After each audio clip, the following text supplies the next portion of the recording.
बहू ने गलती से यज्ञ वेदी में थूक दिया।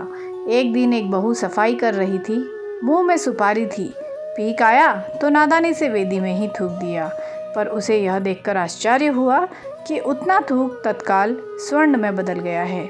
अब तो वह प्रतिदिन जानबूझकर अधर्म आचरण कर वेदी में ही थूकने लगी और उसके पास धीरे धीरे स्वर्ण बढ़ने लगा। महिलाओं में बात तेजी से फैलती है। कई और महिलाएं भी अधर्मी होकर अपने अपने घर में बनी यज्ञ वेदी में थूक थूक कर सोना उत्पादन करने लगी।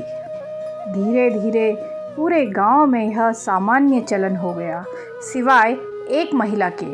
उस महिला को भी अनेक दूसरी महिलाओं ने उकसाया, समझाया। अरे तू क्यों नहीं थूकती?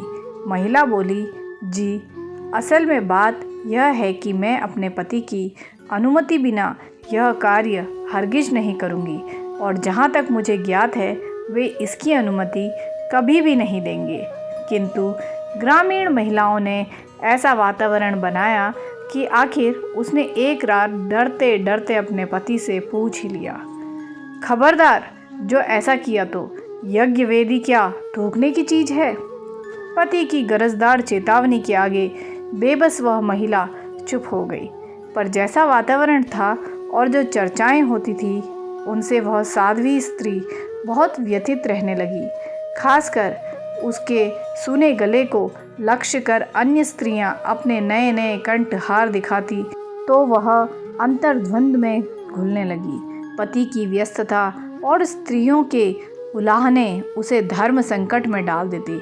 वह सोचती थी कि यह शायद मेरा दुर्भाग्य है अथवा कोई पुनर्जन्म का पाप कि एक सती स्त्री होते हुए भी मुझे एक रत्ती सोने के लिए भी तरसना पड़ता है। शायद यह मेरे पति का कोई गलत निर्णय है। ओह, इस धर्म आचरण ने मुझे दिया ही क्या है? जिस नियम के पालन से दिल कष्ट पाता रहे उसका पालन क्यों करूं? और हुआ यह कि वह बीमार रहने लगी। पतिदेव इस रोग को ताड़ गए।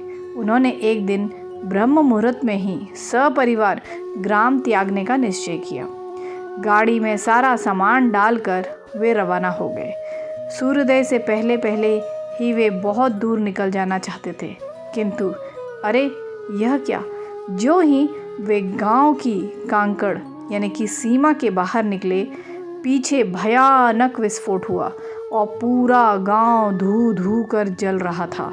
सज्जन दंपत्ति आवाक रह गए और उस स्त्री को अपने पति का महत्व समझ आ गया।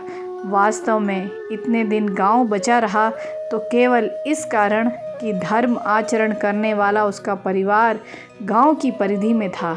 धर्मचरण करते रहें दोस्तों। कुछ पाने के लालच में इंसान बहुत कुछ खो बैठता है, इसीलिए लालच से बचें। न जाने किसके भाग्य से आपका जीवन सुखमय व सुरक्षित है। आजकल लोगों में बिना आध्यात्मिक गहराई के सोचे, बिना किसी भी पीर फकीर नशेड़ी की कब्रों को भी पूजने लगते हैं और दूसरों को भी वहाँ की बातों का महिमा मंडन करते हैं।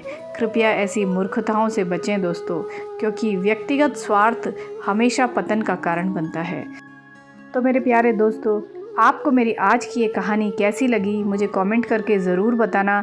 अगर मेरी कहानी ने आपके दिल को छुआ है दोस्तों, तो मेरे चैनल को सब्सक्राइब ज़रूर करना और मेरे वीडियो को लाइक करना मत भूलना। तो दोस्तों, मिलते हैं अपनी अगली वीडियो में एक बहुत ही खूबसूरत सी दिल को छू लेने वाली कहानी के साथ। तब तक के लिए bye bye and take care दोस्तों।